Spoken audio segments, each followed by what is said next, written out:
কৃষ্ণের দর্শন করি।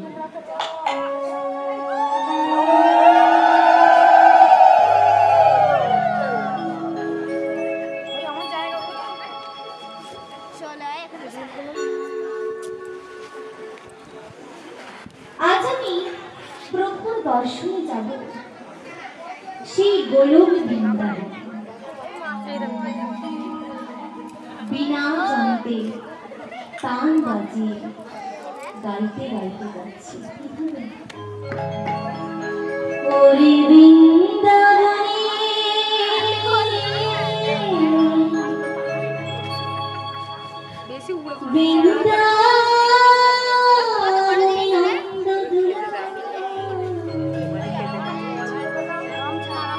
রাখাল রাজা রে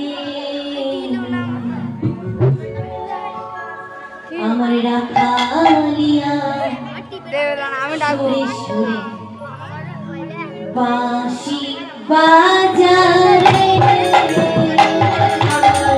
রাখালিয়া সুরে সুরে বাঁশি বাজায় ওরে বৃন্দাবনে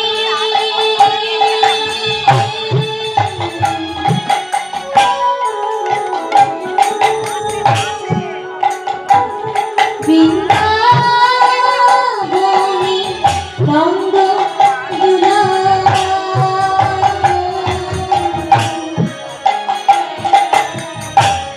রাখাল রাজা রে রাখালিয়া সুরে সুরে বাঁশি বাজারে রাখালে রাখালিয়া সুরে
অনন্ত অনন্ত দণ্ডদত্ত।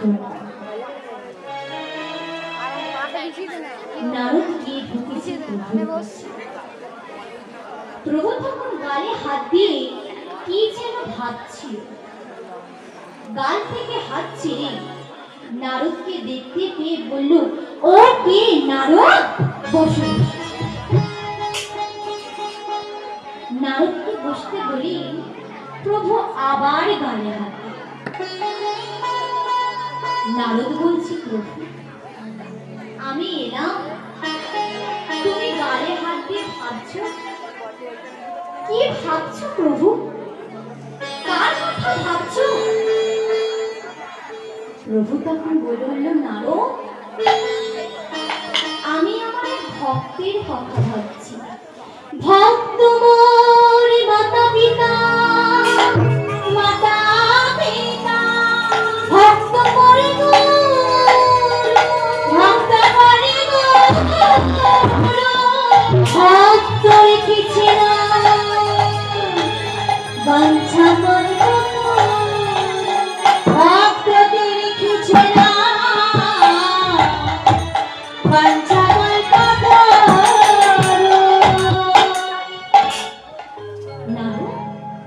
আমি আমার সেই ভক্তের কথা ভাবছি। নারদ বলছে, প্রভু আমি তো তোমার সব থেকে বড় ভক্ত। না নারদ, তোমার থেকে বড় ভক্ত আছে। কোথায় আছে প্রভু? বলে, কেন মর্তধামে? নারদ তখন হাসছে, হাসতে হাসতে বলছে, প্রভু মর্তধামে আমার ভক্ত আছে নাকি গো? মরতে তো যায় সবাই, মরতে। প্রভু তখন বলছি, নারদ ওখানে আমার ভক্ত আছে। নারদ বলছে, প্রভু আমার বড্ড ইচ্ছা করছে তোমার ভক্তকে দর্শন করার। চলো না প্রভু, আমি আর তুমি দুজন মিলে ভক্ত দর্শন করে আসি। প্রভু নারায়ণ বলে উঠলেন, নারদ আমারও তো অনেকক্ষণ থেকে ভক্ত দর্শন করবার ইচ্ছা হচ্ছে, কিন্তু আমি কোনো সঙ্গী খুঁজে পাচ্ছি না। বেশ ভালোই হলো, তুমি আছো আমি আছি, তাই তুমি আমি দুজন মিলে ভক্ত দর্শন। এই বলে প্রভু নারায়ণ আর শিব দুজন মিলে ভক্ত দর্শন যাচ্ছে। কিভাবে? তাই মহাজন বলে, ভক্তগণ ধরি প্রভু কাঁদিয়া কাঁদিয়া আজি নারদ সহিত গোলকের চলিল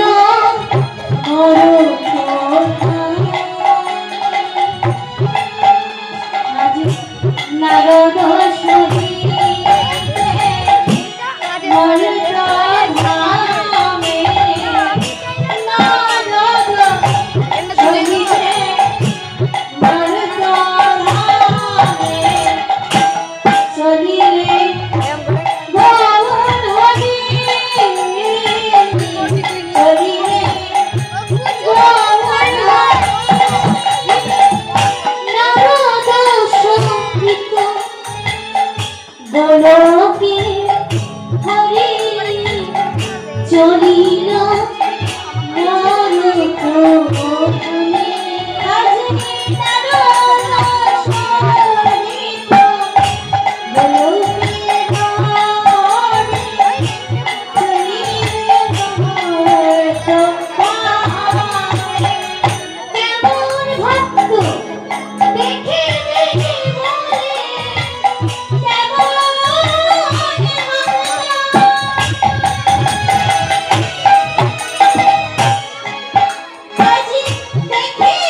এই বলে বাবা প্রভু নারায়ণ আর নারদ দুজন মিলে ভক্ত দর্শন। বৈকুণ্ঠ থেকে মর্তধামে আসার মাঝখানে পড়বে কৈলাস ধাম। বাবা কৈলাসে কে থাকে? কৈলাসে শিব থাকে। শাস্ত্রে বললেন বৈষ্ণব বানাং বর্ণাং যথা শম্ভু, অর্থাৎ বৈষ্ণবদের মধ্যে পরম ভক্ত হলেন শিব ঠাকুর। নারদ এদিকে কৃষ্ণ নাম গাইতে গাইতে যাচ্ছে আর ওইদিকে শিব ঠাকুর রাম নাম জপ করছে। কীর্তন শুনতে পেয়ে বলে উঠলেন কে যায়? নারদ তখন মুচকে এসে ছলনা করে বলে উঠলেন প্রভু ভোলানাথ শিব ঠাকুর আপনাকে ডাকছে। শিব ঠাকুর এখানে নিজেই রাম নাম জপ করছে আর নারদ ছলনা করে বলছে প্রভু শিব ঠাকুর আপনাকে ডাকছে।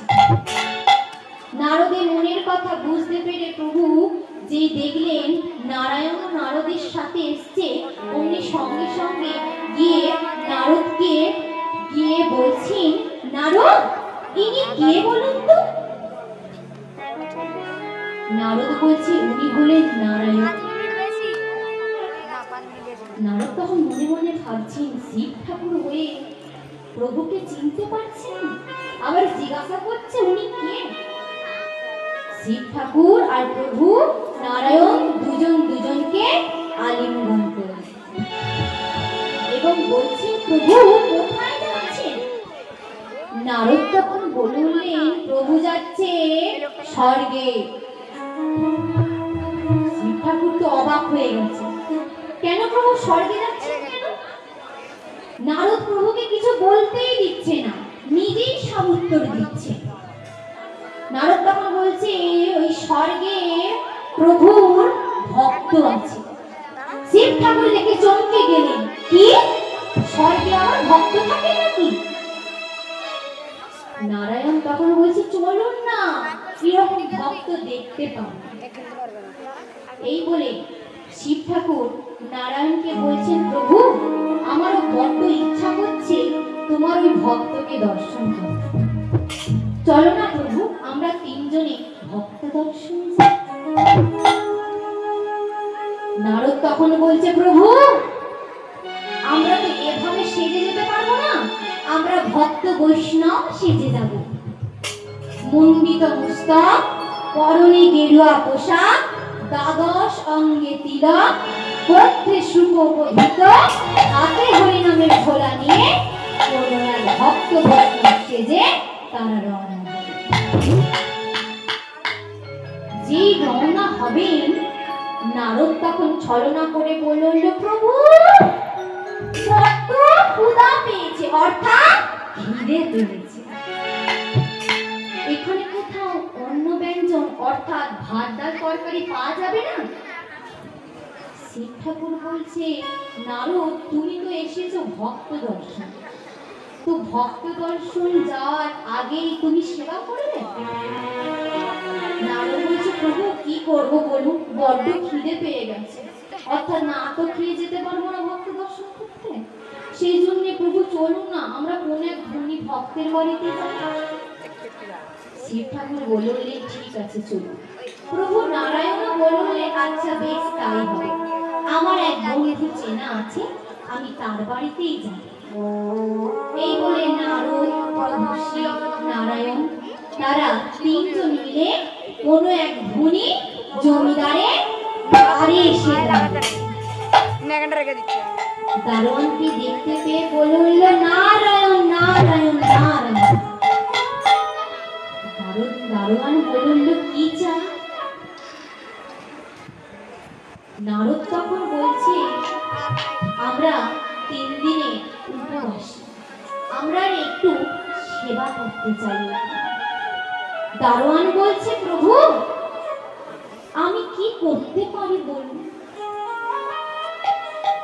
আমি তো সামান্য চাকর, আমি এখানে রোজ দাঁড়িয়ে থাকি, যে আসে তার খবর মহারাজকে গিয়ে দিই।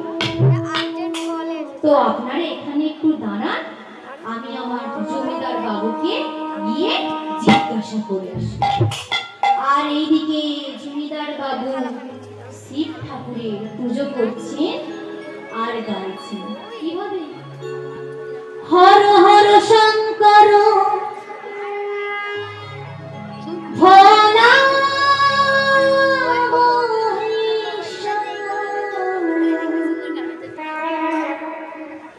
কাশীনাথ বিশ্বনাথ ভোলানাথ হর হর শঙ্কর ভোলা কাশীনাথ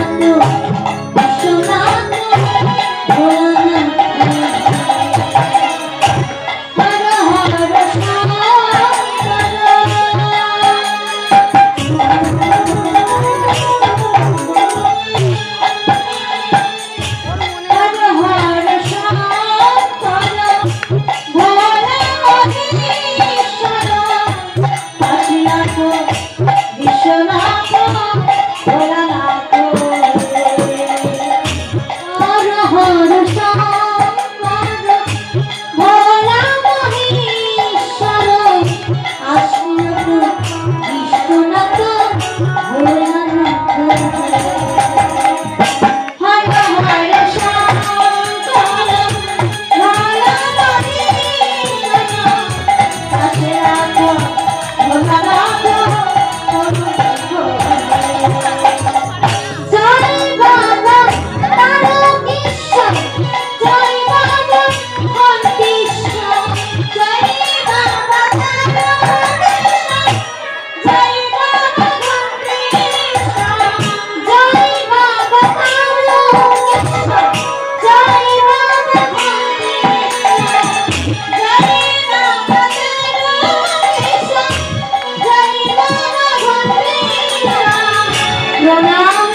শিব ঠাকুরের পুজো করছেন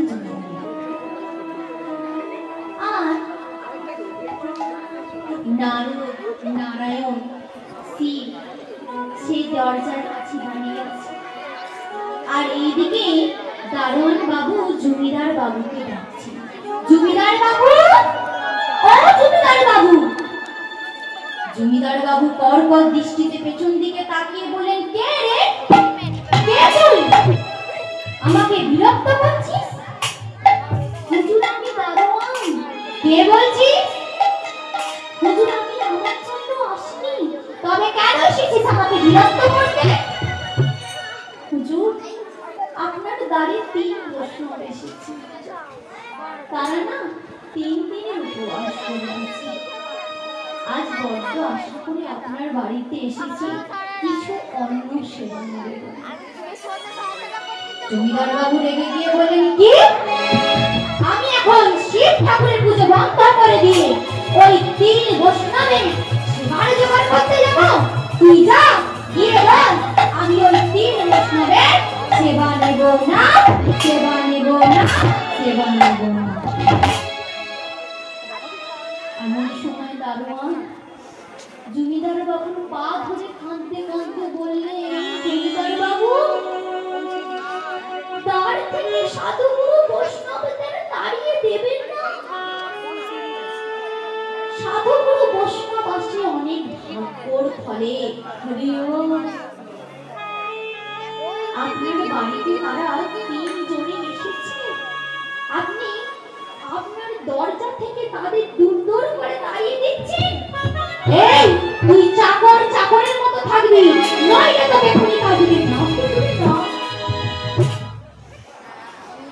আমি এখানে যাচ্ছি, তুই যা, গিয়ে বল আমি ওই 3 বৈষ্ণবের সেবা নেব। আর এইদিকে নারদ আনন্দে লাফাতে লাফাতে বলছে, হালুয়া খাবো, পোলাও খাবো, মন্ডা মিঠাই, আরো কত কি খাবো, তারপর আমরা সবাই মিলে স্বর্গে ভক্ত দর্শন করব। এইদিকে দারোয়ান কাঁদতে কাঁদতে এসে দরজার কাছে এসে দাঁড়িয়েছে মাথা নিচু করে। প্রভু তাকে জিজ্ঞাসা করছে, কি হয়েছে? দারোয়ান কিছু বলতে পারছে না, তার চোখ দিয়ে অধস্য ঝরে জল পড়ছে। নারায়ণ প্রভু বলছেন, কি হয়েছে, তুমি কাঁদছো কেন? দারোয়ান বলছেন, জমিদার বাবু আপনাদের সেবা গ্রহণ করবে না বলেছে। যেই বলেছে সেবা নেবেন না, অমনি নারদ রেগে গেছে। রেগে গিয়ে বলছে, প্রভু চলুন আমরা সেই বৈকুণ্ঠে ফিরে যাই, এখানে তো আর সেবা হলো না। না না প্রভু, এখানে আমি আর 1 মুহূর্ত দাঁড়াতে পারবো না। এই আপনার ভক্ত প্রভু, এই ভক্তের ছিঁড়ে না না প্রভু, চলো আমরা সেই বৈকুণ্ঠে ফিরে যাই। প্রভু নারায়ণ বলছে, নারদ, ভক্ত কাকে বলে জানো? ভয় ভজন কয় করিতে করিতে কয় তিমির অন্ধকার হইতে সাধু গুরু চরণ আশ্রয় করে যিনি ভজন করতে পারে তিনি হচ্ছে ভক্ত। নিতাই গৌর কোথায় যাবে মানে সেই ভক্তের বাড়ি? সেই ভক্তের বাড়ি যাবে। এই বলে প্রভু নারায়ণ, শিব, নারদ 3 জনে ভক্তের বাড়ি গেছে। সেই ভক্তের নাম হচ্ছে শান্তিপুনি মুনি, যিনি প্রতিদিন ভিক্ষা করে নিজের সংসার চালান। মা সুমতি দেবী স্বামী ভিক্ষা করে আনলে সেই ভিক্ষা দিয়ে ভগবানকে ভোগ লাগিয়ে মায়েদের প্রসাদ করে দেয়। তাই প্রতিদিনের মতো আজকেও শান্তিপুনি মুনি কোথায় গেছে? ভিক্ষা করতে। মা সুমুখী দেবীর বাড়িতে তো কাজে রত। মধুমঙ্গল তার ছোট বোন নান্দিমুখী, ঠাকুমা বড়াইগুড়ি, তারা সকলে মিলে একটা উঠানেতে গল্প শুরু করেছে। কারণ বাবা, আগেকার দিনে তো টিভি, মোবাইল, ফোন কিছু ছিল না, তাই দাদু ঠাকুমার কাছে বসেই অনেকে গল্প শুনতেন। তাই আগেকার যুগ ছিল বলে সেই জন্যেই মধুমঙ্গল ঠাকুমাকে বলছে, ও ঠাকুমা একটা গল্প বলো না। ঠাকুমা গল্প বলো না, একটা গল্প বলো না। গল্প বলো না ঠাকুমা, গল্প বলো না ঠাকুমা, গল্প বলো না, গল্প বলো না, গল্প বলো না ঠাকুমা, গল্প বলো না, গল্প বলো না, গল্প বলো না, ঠাকুমা, গল্প বলো না, গল্প বলো না, গল্প বলো না ঠাকুমা, গল্প বলো না, ঠাকুমা, গল্প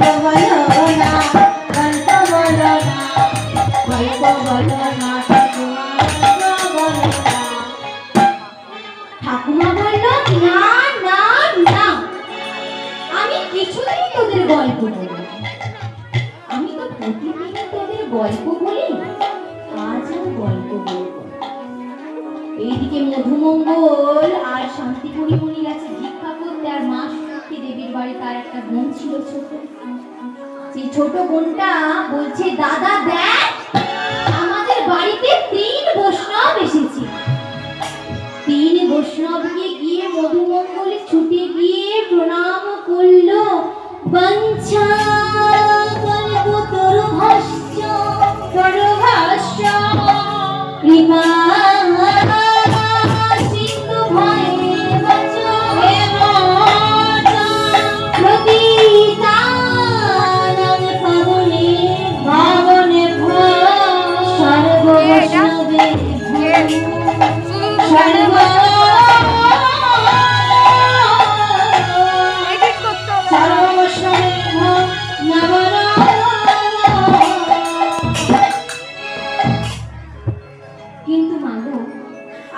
সবাই জানেন বৈষ্ণব এলে আগে কি করতে হয়, পা ধুতে হয়। কিন্তু মধুমঙ্গলদের বাড়িতে তো সোনার উপর ধরে যা পিতলের ঘটি তামা কিচ্ছু ছিল না। তাই মাটির ঘড়াতে করে জল এনে বৈষ্ণবদের পা ধুয়ে দিচ্ছে। আচ্ছা মায়েরা বাবারা বলুন তো, বৈষ্ণবদের কোন পাটা আগে ধোয়াতে হয়?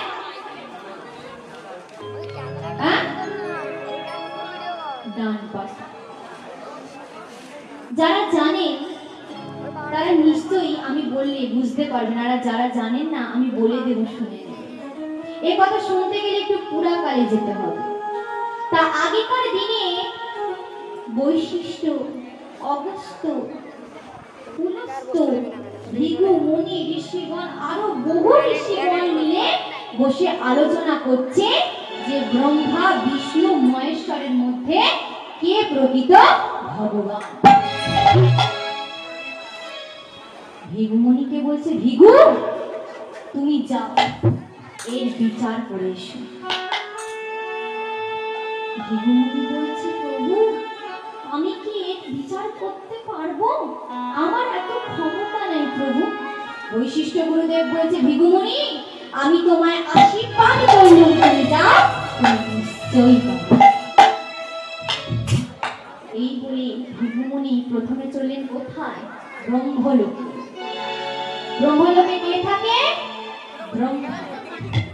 ব্রহ্মার কাছে গিয়ে বলছে, নারায়ণ প্রভু, নারায়ণ প্রভু, নারায়ণ। অধম নারদে আপনার চরণে কমল। যেই বলেছে অধম নারদে আপনার চরণে কমল, দেখছে ব্রহ্মা রাগ ঐশ্বর্যে মদমত্ত, রজোগুণ সম্পূর্ণ। রেগে একবারে নাচছে, সে তার কাছে যেতেই চাইছে না ভৃগুমণির কাছে। ভৃগুমণি বলছে, এ কি বাবা, ভগবান হলে এত রাগ, এত ঐশ্বর্য, এত তেজ? না না, তিনি তো ভগবান হতে পারেন না। এই বলে ভৃগুমণি ব্রহ্মলোক থেকে ছেড়ে এরপর কোথায় গেলেন? কৈলাস ধাম। কৈলাসে কে থাকে? শিব ঠাকুর, তাই না? শিব ঠাকুরের কাছেও গেছে, যেরকম ব্রহ্মার কাছে গিয়েছিল ভৃগুমণি। শিব ঠাকুরের কাছে গিয়ে বলছে, নারায়ণ প্রভু, নারায়ণ নারায়ণ, অধম নারদে আপনার চরণে কমল। যেই ভৃগুমণি কথা বলতে যাবে, শিব ঠাকুর গাঁজা, ভাঙ, ধুতরা খেয়ে বসে রয়েছে। ভৃগুমণি মনে মনে চিন্তা করছেন, হরে কৃষ্ণ, ভগবান হলে কি গাঁজা, ভাঙ, ধুতরা খান?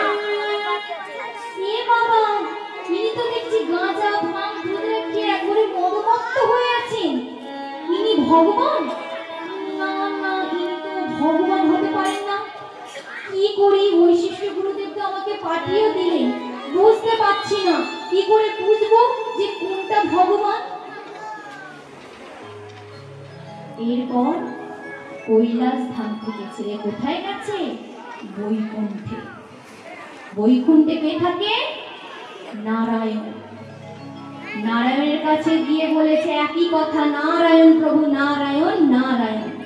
দেখছেন নারায়ণ অন্য সেবা নিয়ে বিশ্রাম করছে আর লক্ষ্মী দেবী পদ সেবা করছে, তাই না? মনে মনে তখন ভাবছেন, ভগবান হয়ে এত স্নান্ত স্নিগ্ধ, আর ওই মা জননী বসে পদ সেবা করছেন আর উনি ঘুমোচ্ছেন, ইনি ভগবান কি হতে পারেন? তবে পরীক্ষা করি। এই বলে ভৃগুমুনি কি করলেন, নারায়ণের বুকে মানে বুকে মারলেন পদাঘাত, মানে এক লাথি মেরেছে। অন্য কেউ হলে কিন্তু ভৃগুমুনিকে ধরে মারতো, কিন্তু ভগবান তো, তিনি প্রকৃত ভগবান, তাই তিনি তার বৈশিষ্ট্য দেখালেন। তিনি বললেন, হে ব্রাহ্মণ, হে বৈষ্ণব, হে মুনি, হে ঋষি, আপনার সবলের মতো নরম হৃদয়ে, আমার শক্ত পাথরের মতো হৃদয়ে আপনার চরণে আঘাত লাগলো প্রভু, আপনার কত কষ্ট হলো। ভৃগুমুনি মনে মনে ভাবছেন, ইনি হচ্ছে প্রকৃত ভগবান, যে ভগবান নিজের কথা না ভেবে ভক্তের কথা ভাবে, ভক্তের পাশে এসে দাঁড়ায়, ভক্তের মনের কথা বুঝতে পারে, তিনি হচ্ছে একমাত্র ভগবান। তাই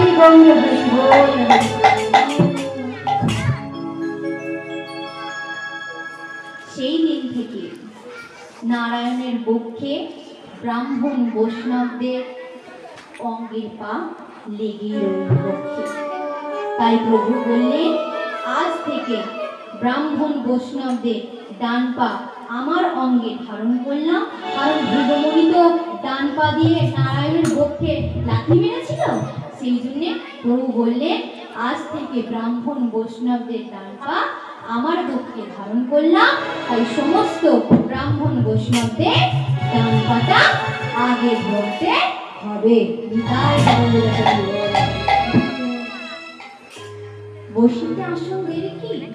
তাই মধুমঙ্গল সেই মাটির ঘড়াতে করে জল এনে বৈষ্ণবদের ডান পাটা ধুইয়ে দিলেন। এইবার নারদ মুনি কে প্রচন্ড খিদে পেয়ে গেছে, তিনি আর দাঁড়িয়ে থাকতে পারছেন, তাই কি করেছেন, মধুমঙ্গলের বাড়িতে তো বসবার আসন ছিল না, তাই বাইরে থেকে পাতা এনে আসনের মতো করে চাটা তৈরি করে বৈষ্ণবদের বসতে দিয়েছে, কারণ তারা ছদ্মবেশে আছে, তারা প্রকৃত